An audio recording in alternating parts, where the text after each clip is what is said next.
EVM मधून निवडून आलेलं ईव्हीएम म्हणजे त्याचा लॉंग फॉर्म मी तुम्हाला सांगतो. Every vote Maharashtra for MVA असा होता. 76 लाख मत हे रात्रीच्या अंधारात झाले कसे? महाराष्ट्रामध्ये 1 लाख बूथ आहे ते आम्हालाही माहिती आहे. प्रत्येक बूथवर काय 76 मतं झालीत काय?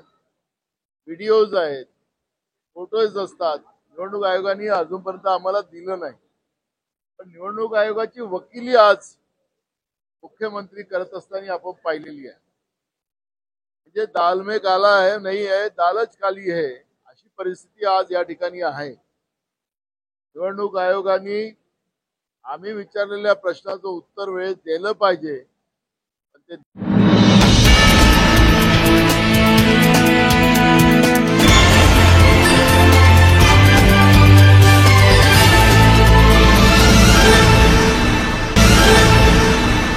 वकिली ते करतात आहेत, त्याचाच अर्थ दाल में काला है. दुसरा महत्वाचा प्रश्न राहुल गांधींच्या भारत जोडो यात्रेच्या बद्दलचं काही एंटी मोमेंट त्या ठिकाणी होत्यात असं त्यांनी सांगितलं. सरकार यांचं होतं, त्यांचं सरकार आहे. जे कोणी महाराष्ट्रामध्ये या पद्धतीची मोमेंट असेल कारवाई करायचे अधिकार त्यांचे आहेत. इथं आज एवढी मोठी लोक आली, त्याच्यामध्ये कोण लोक कोण आहेत त्यांच्याजवळ व्यवस्था आहे, सरकार ते आहेत. पण राहुल गांधीच्या एका चांगल्या उपक्रमाला त्यावेळेस राहुल गांधीजींनी ही भारत जोडो यात्रा सुरू केली. त्यावेळेस देशातला प्रत्येक माणूस हा घाबरलेला होता. हिंदू, मुसलमान, सिख, ईसाई या विविध जाती धर्मातील लोक घाबरलेली होती. नरेंद्र मोदीचं सरकार हे हुकुमशहा पद्धतीचं चाललेलं होतं. आणि अशा वेळेस देशाच्यासाठी, देशाच्या एकात्मतेसाठी, देशाच्या संविधानासाठी कन्याकुमारी ते काश्मीर राहुल गांधीजी चाललेत. आणि त्याच्यामध्ये कोणी एंटी मोमेंट असेल तर ते बघण्याचं काम यांचं होतं. त्यांचे पोलीस तिथं होते. पण या पद्धतीचं त्या एका चांगल्या मोमेंटला कालबोट लावण्याचं पाप ते मुख्यमंत्री करतात आहेत. कोण असतील अँटी मोमेंट त्याला कारवाई केली पाहिजे. त्याचं समर्थन आम्ही करत नाही. काश्मीरमध्ये आपल्याला पाहिलं असेल की ज्यावेळेस राहुल गांधीजी जात होते तिथल्या लाल चौकामध्ये तिरंगा फडकवायचा आहे, त्यावेळेस केंद्र सरकारने सांगितलं की तुमच्या जीवाला धोका आहे.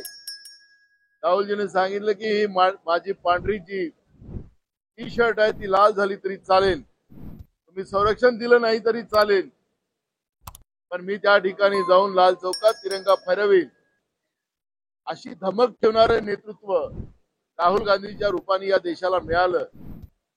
त्या राहुल गांधींच्या नेतृत्वाला गालबोट लावण्याचं पाप महाराष्ट्राच्या विधानसभेत राज्याच्या मुख्यमंत्र्यांनी केलेलं आहे.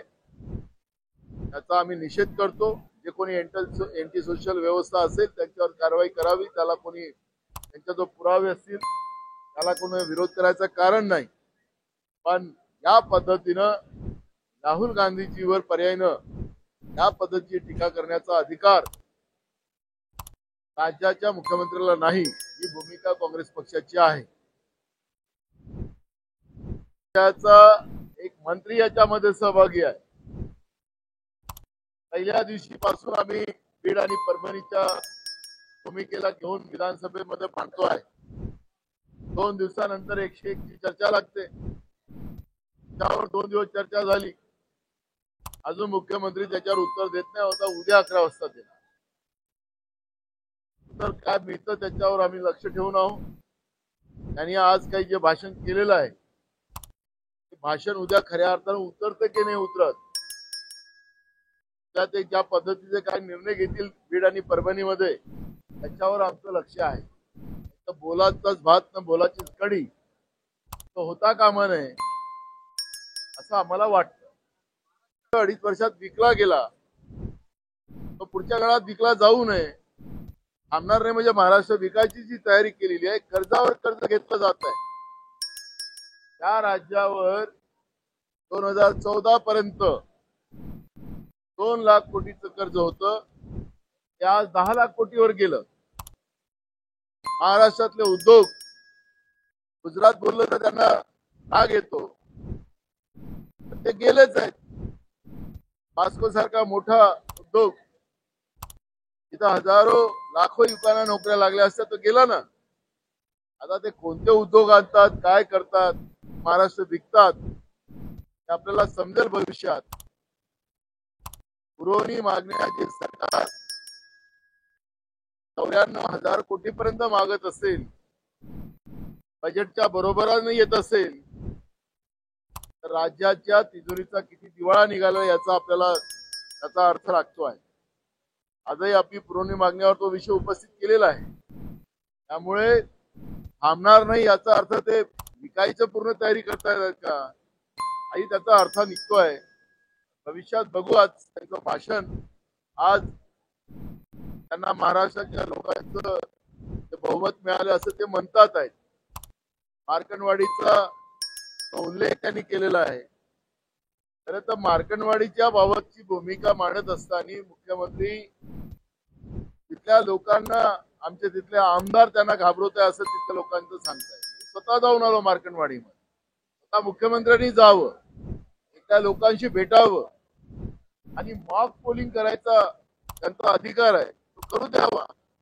आज सरकार घाबरत आहे. गावागावामध्ये लोक ठराव घेतात आहेत, आम्ही दिलेले मत त्यांना दिले नाही. हे सरकार आमच्या मताचं नाही. हे सरकार बहुमतात आलं, एवढ्या मोठ्यानं 500 बहुमत घेतलं. या सरकारचा उत्सव सुद्धा जनतेमध्ये नाही, त्यांच्या मंत्रिमंडळात नाही, त्यांच्या आमदारात नाही. त्यामुळे सांगायचं तात्पर्य असं की आज मुख्यमंत्र्यांनी जे भाषण केलेलं आहे, त्या भाषणातली आता वस्तुस्थिती पुढच्या काळात पुढे येणारच आहे. त्या कारकिर्दीमध्ये तो आम्हाला लक्ष देणार आहे. या सगळ्या गोष्टीवर आम्ही लक्ष ठेवून आहोत.